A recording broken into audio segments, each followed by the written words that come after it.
Virtualization allows a single physical computer to host multiple independent virtual machines, VMS, that share the same underlying hardware resources. This process is managed by virtualization software, which acts as a layer separating the physical hardware from the individual VM instances. Because each VM is isolated, multiple operating systems can run simultaneously on one device without interfering with each other. Furthermore, a VM can be saved as a portable image file, allowing it to be easily backed up, moved, or restarted whenever needed.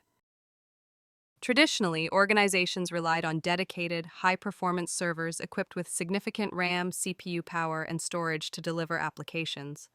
While powerful, this approach often led to wasted resources because single applications rarely utilized the server's full capacity.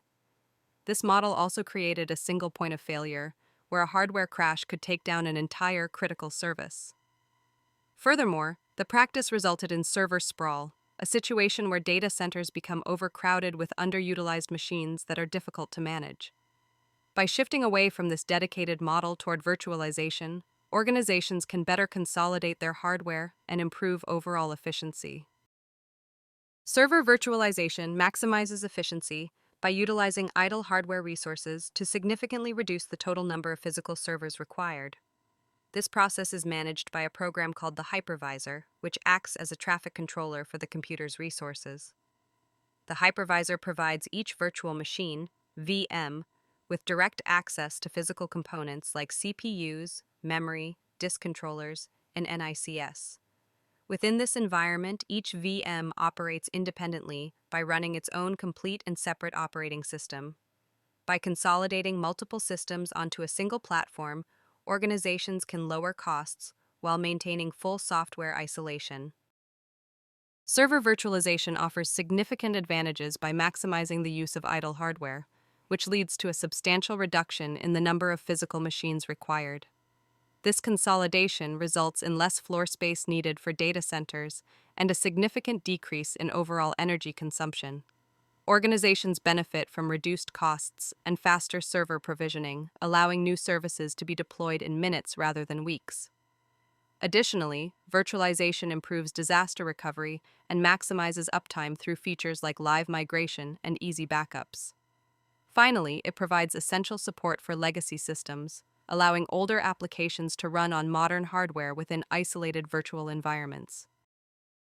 Client-side virtualization allows users to run multiple virtual machines directly on their local physical computer. This setup is ideal for testing new operating systems or running older software that may not be compatible with modern environments.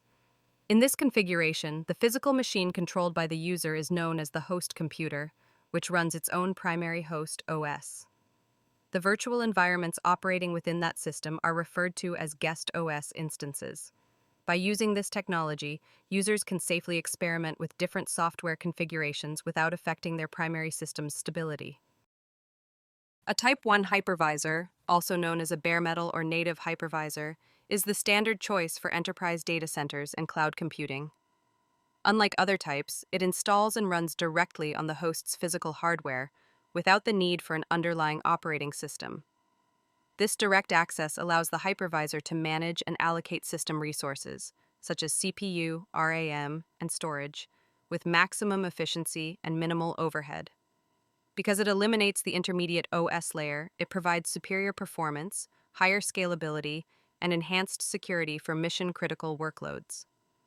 Common industry examples include VMware vSphere, /ESXi, Microsoft Hyper-V, XN, and Oracle VM Server. Type 2 hypervisors, also known as hosted hypervisors, are primarily used for client-side virtualization on personal computers. Unlike Type 1 versions, these hypervisors run as an application on top of an existing operating system, such as Windows, Mac OS, or Linux. They rely on the host OS to manage physical hardware interactions, while providing a platform to create and run multiple virtual machines. This makes them ideal for developers or students who need to test software across different environments without dedicated server hardware. Popular examples of Type 2 hypervisors include VMware Workstation, Oracle VirtualBox, and VMware Fusion. In Windows 11, Windows Virtual PC has been completely superseded by Hyper-V, which requires the Pro, Enterprise, or Education edition of the OS.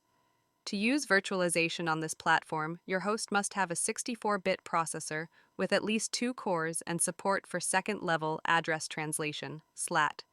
You must also have a minimum of 4 gigabytes of RAM available for the system, though 8 gigabytes or more is recommended to handle both the host and guest operating systems effectively.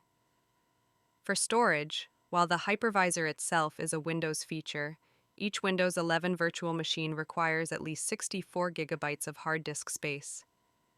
Additionally, the host's BIOS/UEFI must have hardware-assisted virtualization, Intel VTX or AMDV, and TPM 2.0 support enabled. To run Windows Hyper-V on Windows 10, the host machine must be running a compatible version such as Windows 10 Pro, Enterprise, or Education. On the hardware side, the processor must be a 64-bit CPU that supports second-level address translation, SLAT, to manage memory efficiently. Additionally, the system BIOS or UEFI must have virtualization extensions enabled, specifically VM Monitor Mode extension, such as Intel VTX.